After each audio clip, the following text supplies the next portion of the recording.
My parents always said that family is a circle, a protected space where you're safe from the world. But they forgot to mention that a circle can also be a cage. It wasn't until I was 24 years old, standing in the middle of a crowded, high-end hotel lobby, that I realized my cage had been locked from the outside for a very long time. Most people remember their family vacations for the sights or the food.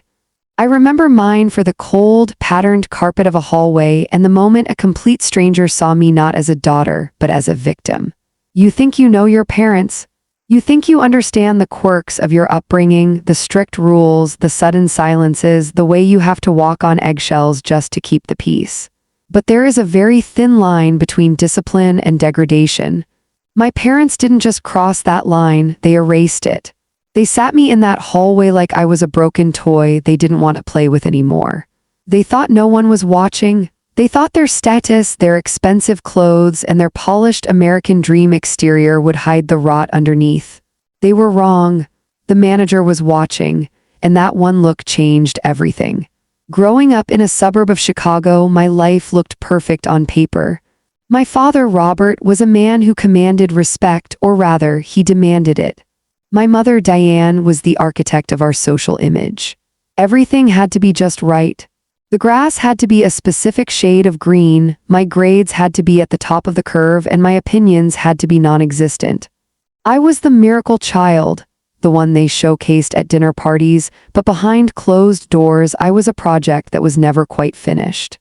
The tension had been building for years, like a dormant volcano waiting for the slightest tremor. It finally erupted during our reconciliation trip to a luxury resort in Scottsdale, Arizona. It was supposed to be a fresh start after a year of arguments regarding my career choices. I wanted to be an illustrator, they wanted me in law school. To them, my passion was a hobby, a childish distraction from the legacy they had built. We had just finished a tense dinner at the resort's 5-star restaurant. The air was thick with unspoken resentment. Every time I tried to speak, my father would cut me off with a sharp look or a dismissive wave of his hand. My mother would just sip her wine, her eyes fixed on the centerpiece, pretending the silence wasn't screaming. By the time we walked back toward the suites, the volcano was overflowing. "You're being ungrateful, Maya," my father said, his voice low and dangerous as we entered the quiet, marble-floored corridor leading to our wing. "I'm not being ungrateful," I replied, my voice trembling. "I'm just asking for a say in my own life. I'm an adult." That was the spark. My father stopped dead in his tracks. He turned to me, his face reddening, the mask of the professional businessman slipping away. "An adult.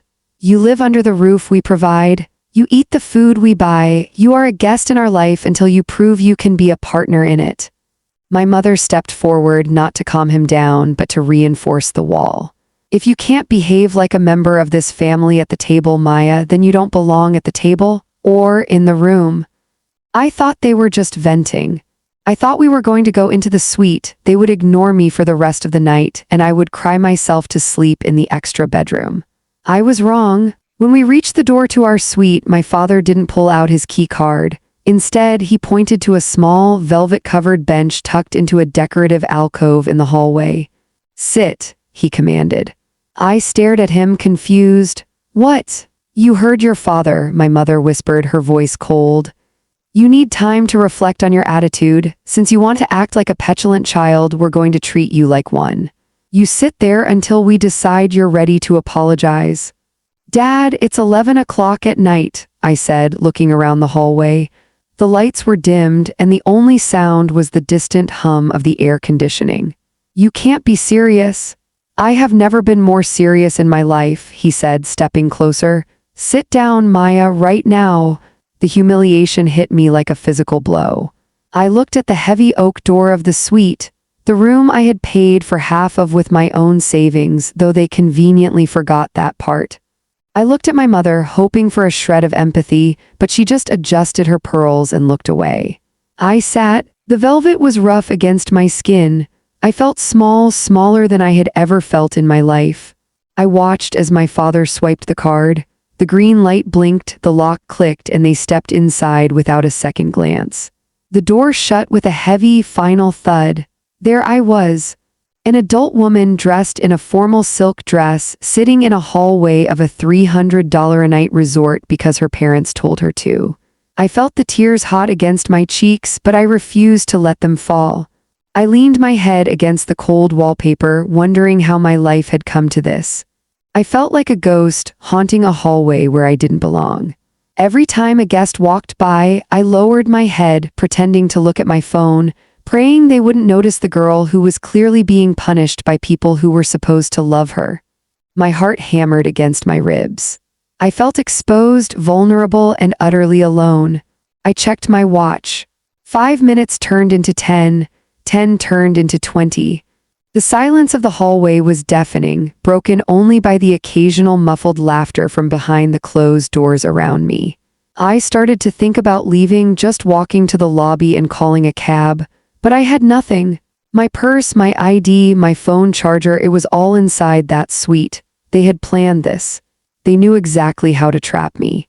Then I heard the sound of footsteps, not the hurried, rhythmic stride of a guest, but the slow, deliberate pace of someone who was doing a sweep. I looked up and saw him.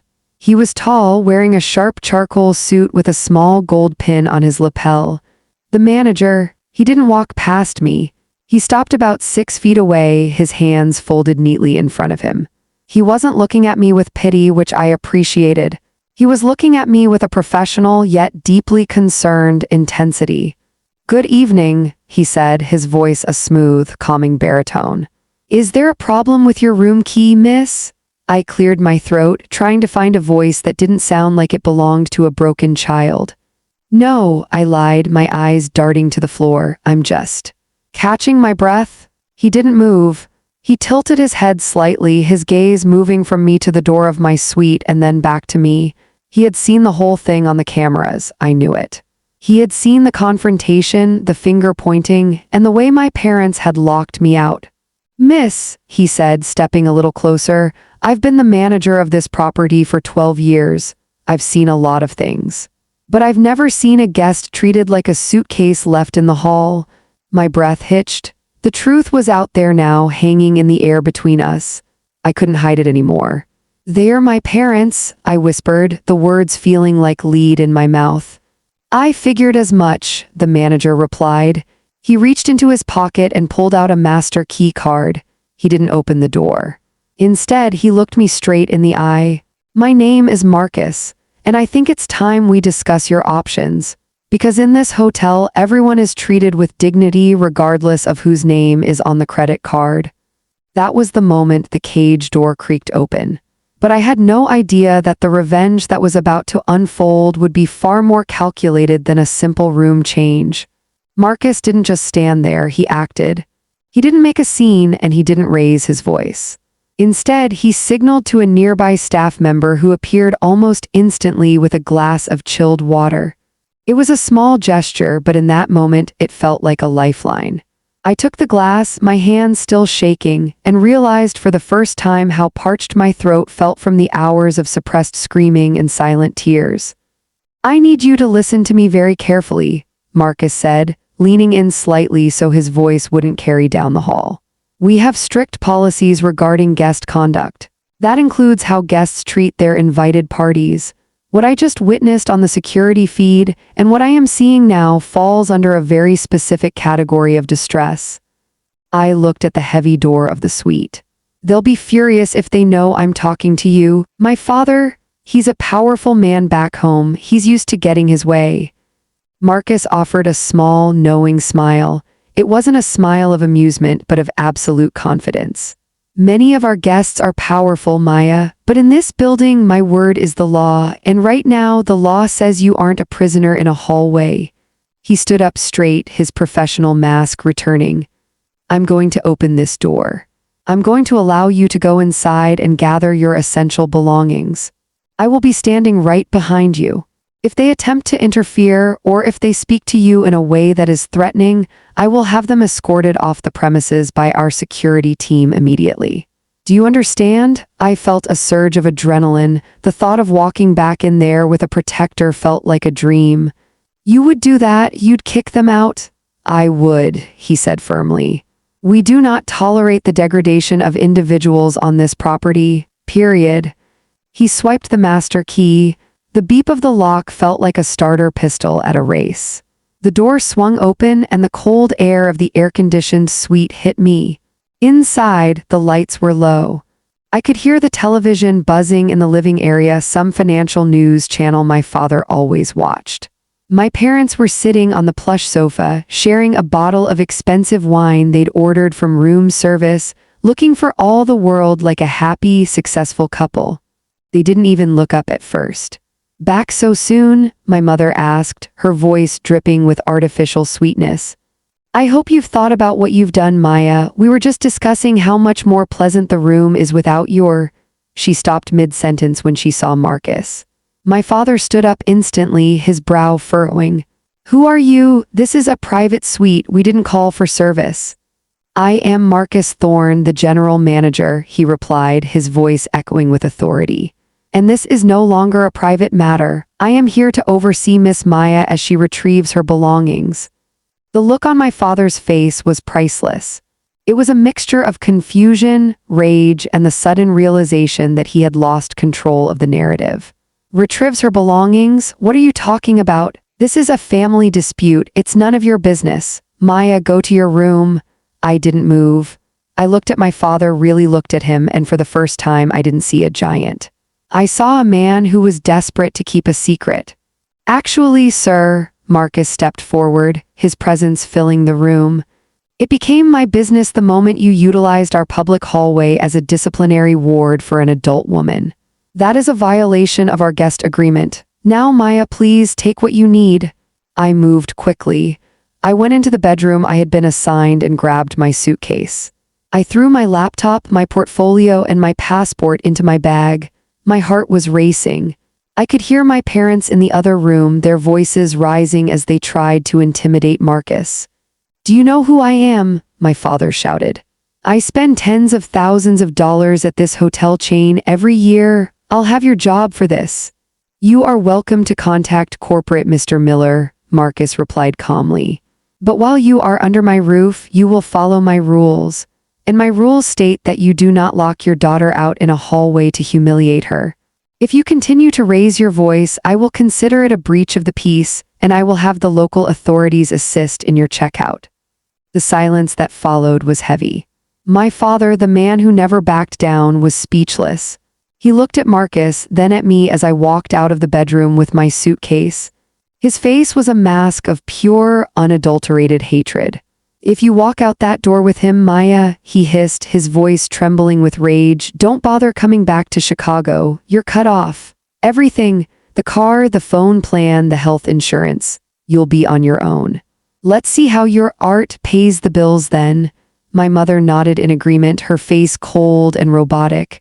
"You're throwing away your family for a stranger, Maya. Think about that." I stopped at the door. I looked at my mother, the woman who had watched me sit in that hallway and did nothing. "I'm not throwing away a family," I said, my voice surprisingly steady.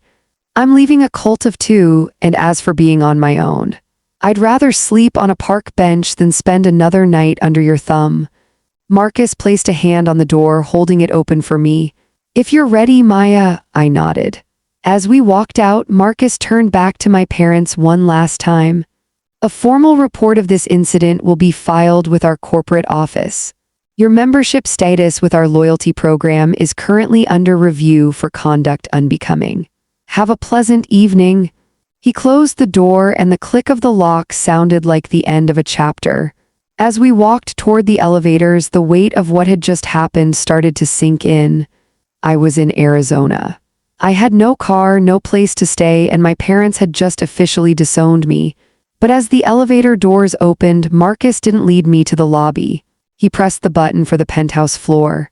"Where are we going?" I asked. "You paid for half of that suite, didn't you?" Marcus asked, looking at me through the reflection in the elevator mirror. "How did you know?" "I checked the folio before I came up," he said. "The deposit came from a joint account, but the secondary card on file is yours. You're a paying guest, Maya, and since your current roommates are, let's say, unpleasant, I'm moving you to one of our executive studios. On the house." I felt a lump form in my throat. Why are you doing all this? Marcus looked at the floor numbers climbing. Because 20 years ago, I was the kid sitting in the hallway. I didn't have anyone to open the door for me. I promised myself that if I ever ran the building, I'd be the one with the key. He led me to a stunning studio apartment overlooking the desert. The lights of Scottsdale twinkled like diamonds in the distance. It was beautiful, peaceful, and most importantly, it was mine. Get some sleep, Marcus said, placing the new key card on the marble counter.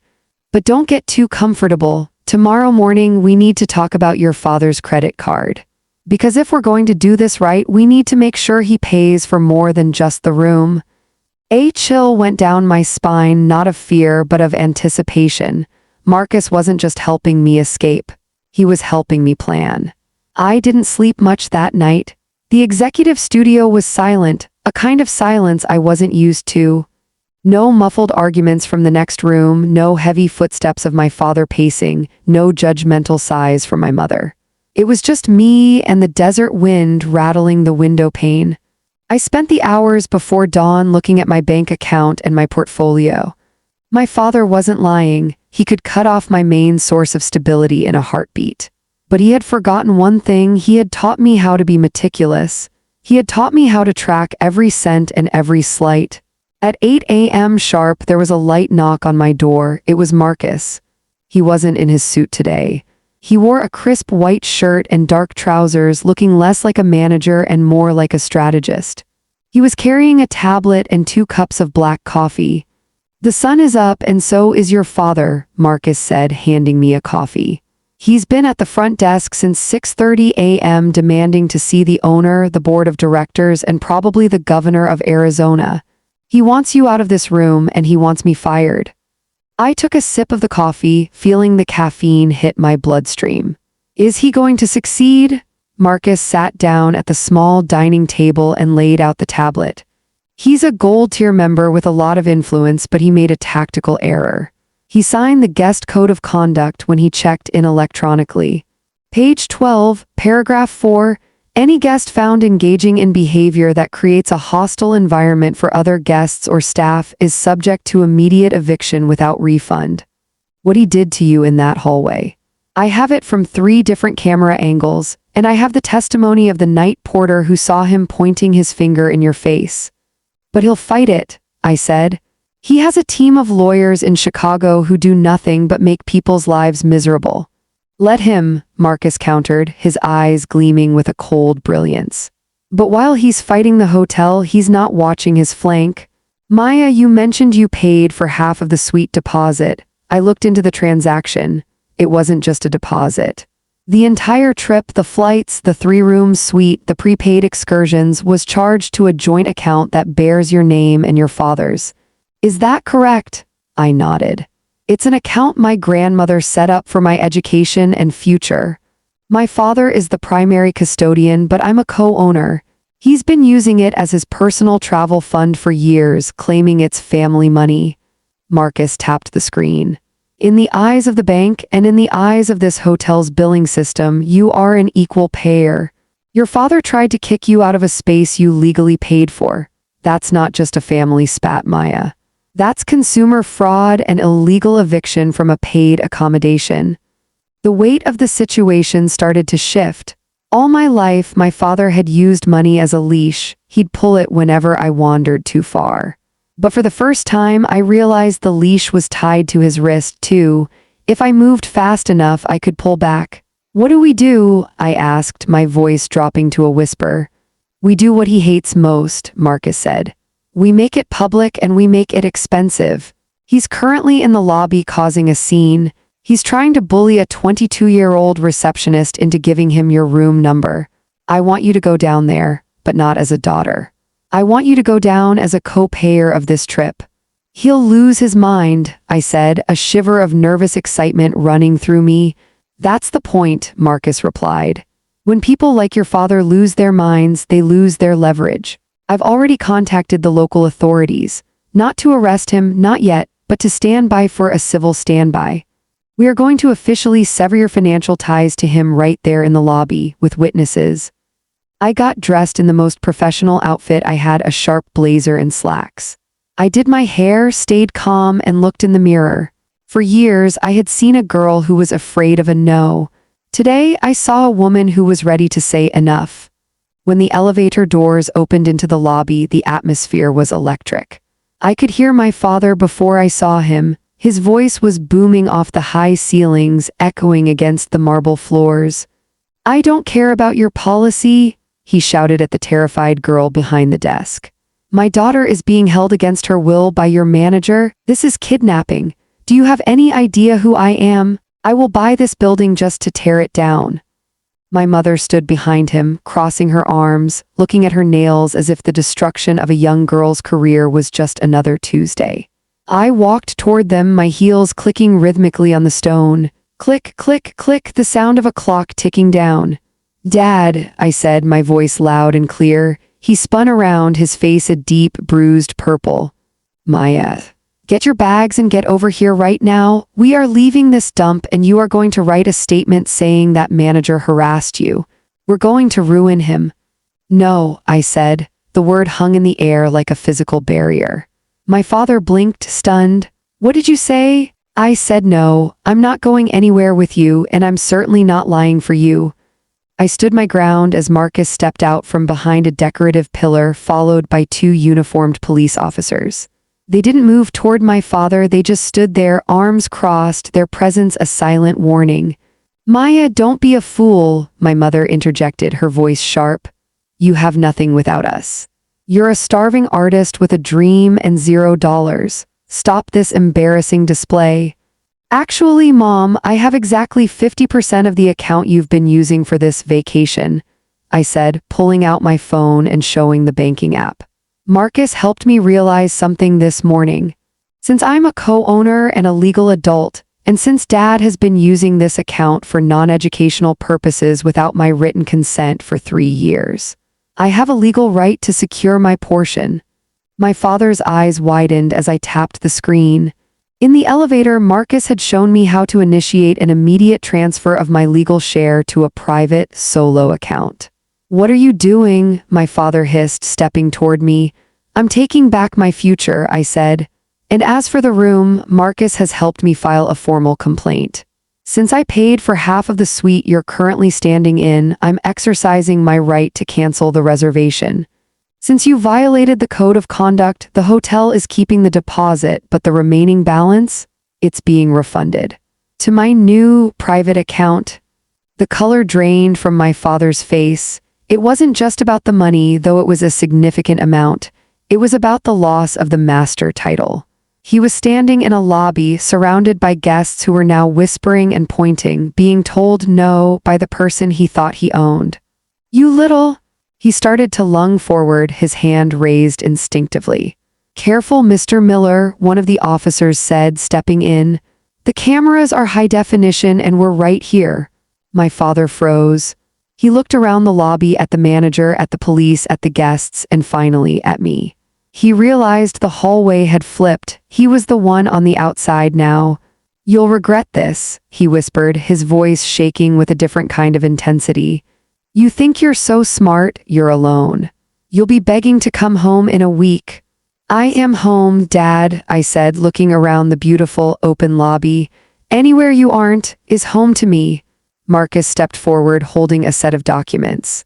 "Mr. and Mrs. Miller, your belongings have been packed by our staff and are waiting with the valet.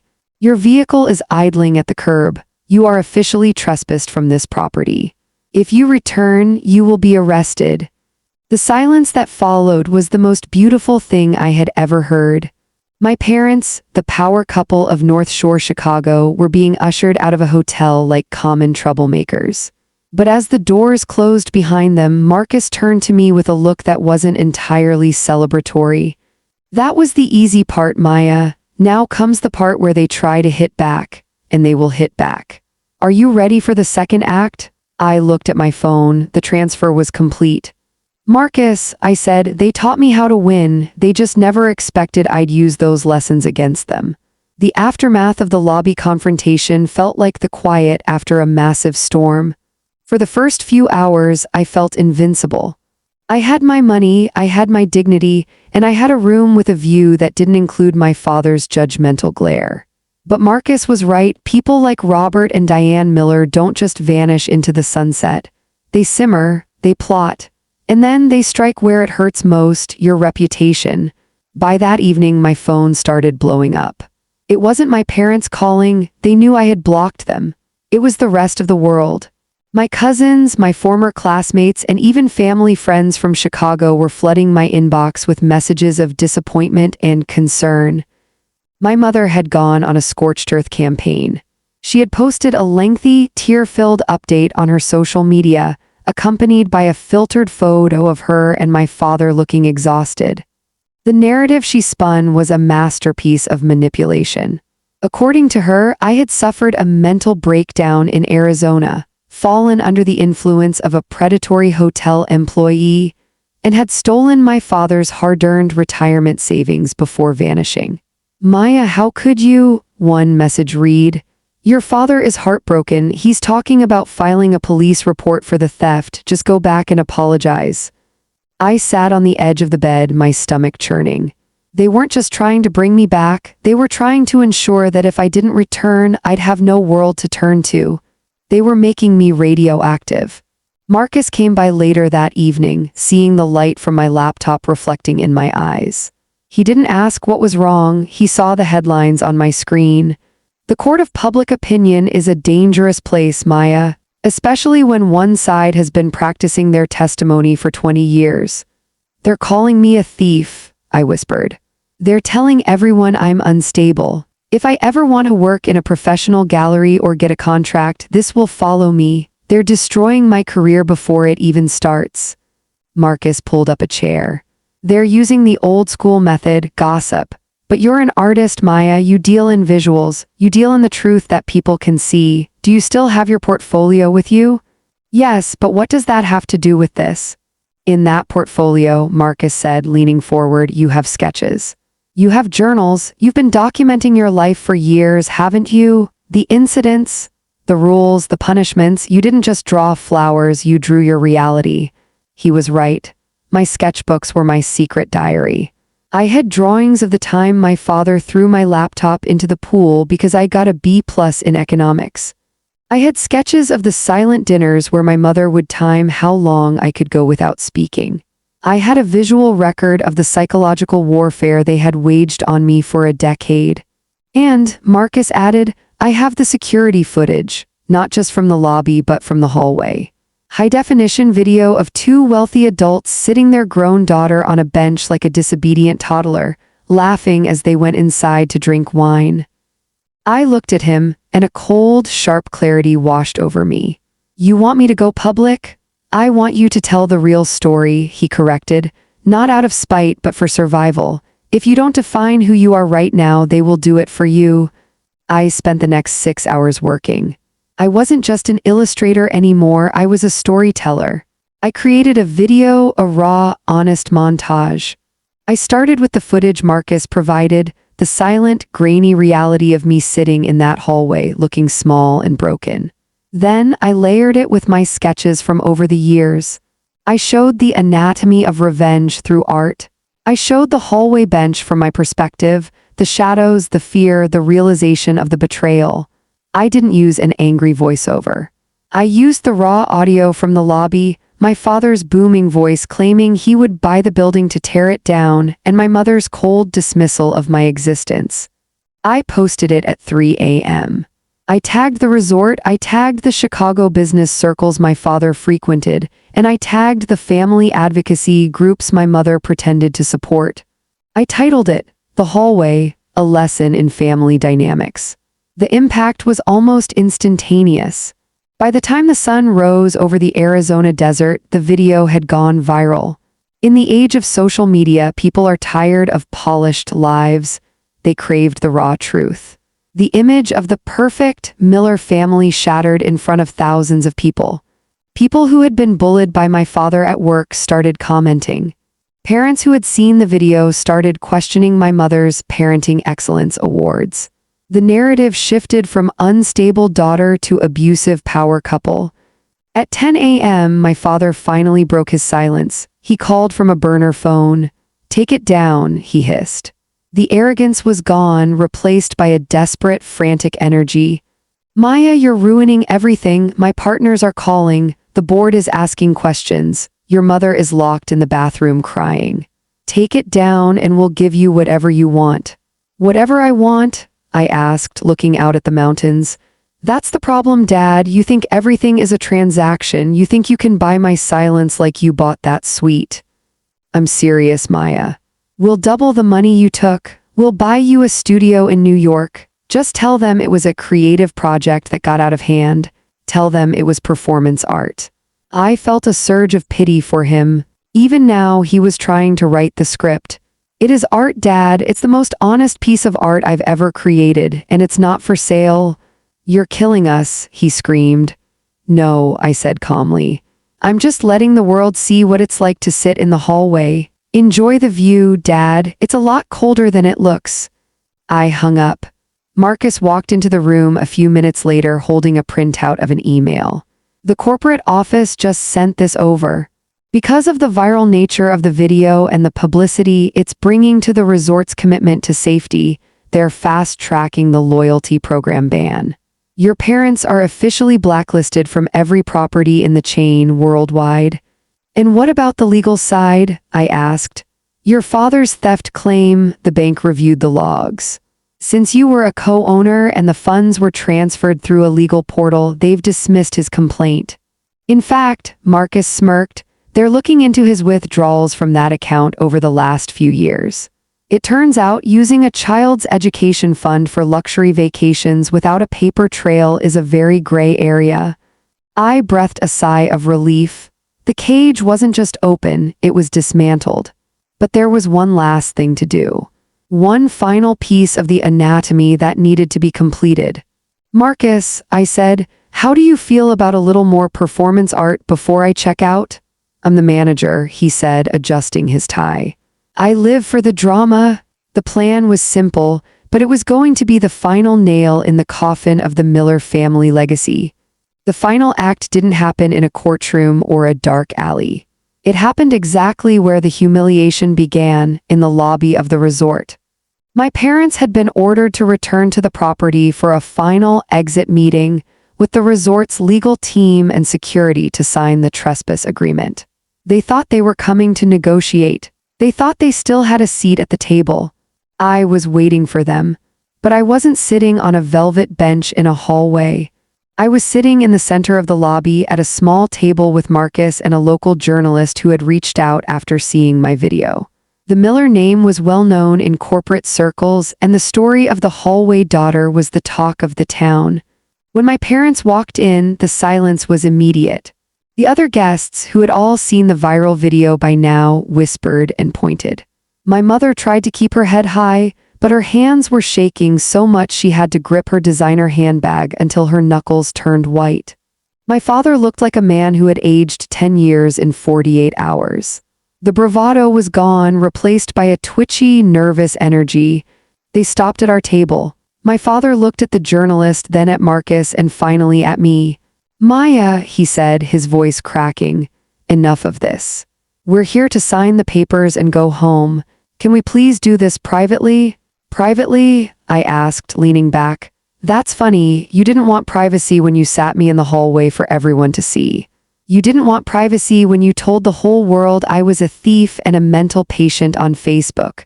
Why the sudden change of heart?"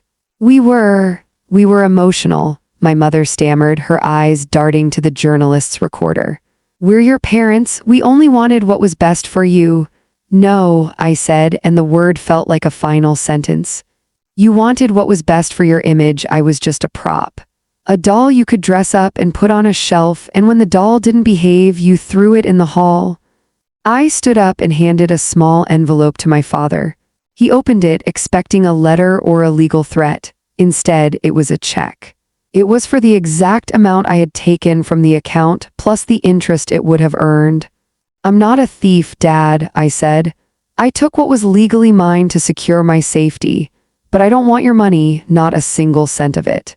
This check is from the advance I just signed with a major publishing house for a graphic novel based on the hallway. My art paid for this. My hobby is now the reason you're being held accountable. The journalist leaned in, capturing the look of pure, unadulterated shock on my father's face. The man who lived for financial leverage had just been paid back by the very thing he despised. Now, I continued, sign the papers. Sign the agreement that says you will never contact me, never mention my name in your social circles, and never attempt to interfere with my career again. If you do, Marcus has the original, unedited security footage. The one where you, Mom, laughed about how quiet the room was while I was outside crying. That goes on the evening news next. My mother looked at the papers Marcus placed on the table. She looked at the police officers standing by the door. She realized the game was over. She grabbed the pen and signed her name with a jagged, angry stroke. My father followed, his hand trembling so much the signature was barely legible. As they turned to leave, my father stopped. He looked at me, a flicker of the old fire in his eyes. You think you've won? You're alone, Maya, you have no one. Let's see how long that art keeps you warm. Marcus stepped forward, placing a hand on my shoulder not as a protector but as a peer. She's not alone, Mr. Miller. She has a community of people who value her truth, and she has the one thing you'll never have again. And what's that? My father sneered. A clean conscience, Marcus replied. I watched them walk out of the revolving doors for the last time. I watched the valet bring around their car, and I watched as they drove away, two small people in a very large, very expensive car, heading back to a life that was now built on a foundation of cracked glass. I turned to Marcus. Thank you for everything. You didn't have to do any of this. I told you, Maya, he said, looking around the lobby he managed with such pride. I was that kid in the hallway. Helping you wasn't just my job, it was my own version of justice. I stayed at the resort for 3 more days, not because I was hiding, but because for the first time in 24 years, I wasn't rushing to meet someone else's deadline. I spent my time sketching by the pool, talking to the guests who came up to share their own stories of family struggles, and planning my move to a small studio in a city where no one knew the name Robert Miller. The night before I left, I walked back to that same hallway. I stood in front of that velvet bench. It looked different now. It didn't look like a place of punishment, it looked like a monument. It was the place where I finally stopped being a daughter who obeyed and started being a woman who lived. I pulled out a small marker from my bag. On the underside of the bench, where no one would ever see it unless they were looking for it, I drew a tiny, delicate bird with its wings spread wide. I wasn't a suitcase left in the hall anymore. I was the one with the key. As I checked out the next morning, Marcus was there at the desk. He didn't say much. He just handed me a small brass room key, the old-fashioned kind. A souvenir? I asked. A reminder, he said, that no matter where you go, you always have a place where the door is open. I walked out into the Arizona sun, the heat feeling like a warm embrace. My phone buzzed with a notification. It was my bank. My new account, the one I had built with my own talent and my own courage, was more than enough. They say revenge is a dish best served cold. But as I boarded my flight to a new life, I realized that true revenge isn't about hurting the people who hurt you. It's about being so happy, so successful, and so incredibly free that their opinions don't even reach you anymore. The hallway was behind me. The whole world was in front of me, and for the first time in my life, I wasn't waiting for permission to walk through the door.